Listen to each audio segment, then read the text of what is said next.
Halo adik-adik, selamat datang di channel Ayo Sekolah Simak, Ayo Sekolah Fisika, Matematika, dan Kimia. Pada video kali ini bersama saya Mr. YV, kita akan membahas soal-soal kompetisi sains nasional pada bidang fisika tingkat kabupaten atau disebut juga dengan KSK pada tahun 2021 untuk materi gerak dua dimensi, memandu gerak dan gerak parabol. Dua buah peluru ditembak secara bersama dengan kecepatan awal V0 sama dengan 25 meter per second dari ketinggian H sama dengan 25 meter.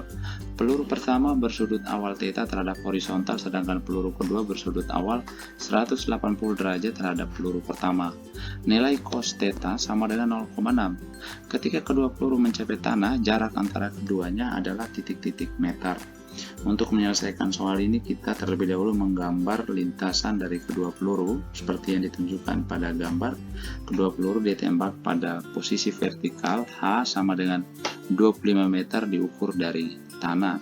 Peluru pertama bersudut θ terhadap horizontal dan peluru kedua bersudut 180 derajat terhadap peluru pertama. Dari gambar kita ketahui bahwa jarak kedua peluru ketika mengenai tanah yaitu sepanjang AD, dengan AD-nya itu sama dengan AB tambah BC tambah CD. Karena AB-nya sama dengan CD, maka AD-nya sama dengan 2 kali CD plus BC. Untuk peluru pertama ketika ditembak di titik E, kecepatan awal peluru pada sumbu X itu sama dengan V0 cos θ, dan pada sumbu Y adalah V0 sin θ. Ketika peluru bergerak dari E ke F, panjang atau lintasan horizontal yang ditempuh peluru itu sepanjang EF.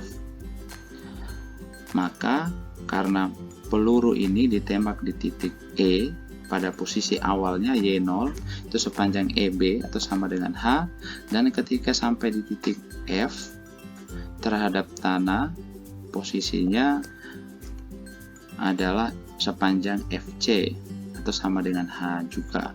Maka dengan hubungan Y sama dengan Y0 plus V0 YT min setengah GT kuadrat, kita mendapatkan waktu tempuh peluru pertama dari titik E ke titik F yaitu sama dengan 2 kali V0 sin θ per G. Sedangkan panjang EF ini sama dengan V0x kali T, ini juga sama dengan panjang BC, yaitu sama dengan 2 kali V0 kuadrat sin θ kali cos θ dibagi dengan G.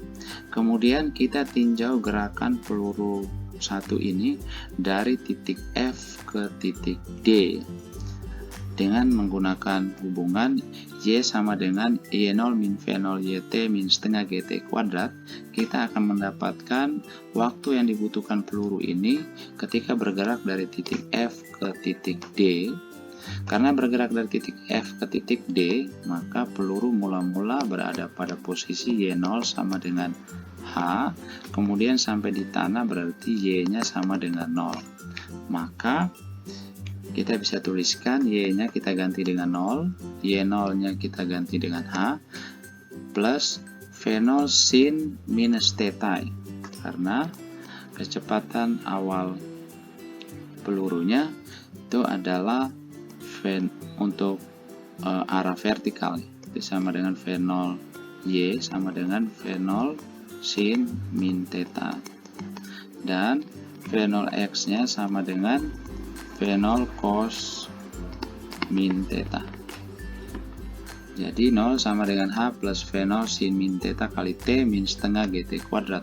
Maka kita dapatkan T dari FD, TFD sama dengan minus V0 sin θ plus minus akar V0 kuadrat sin kuadrat θ plus 2G kali H per G.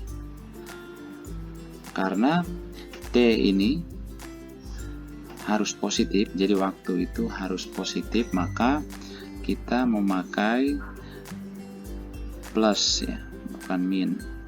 Maka jarak horizontal CD, jarak horizontal CD-nya sama dengan V0x kali T, itu sama dengan V0 cos minus θ dikali minus V0 sin theta plus akar V0 kuadrat sin kuadrat theta plus 2G kali H per G.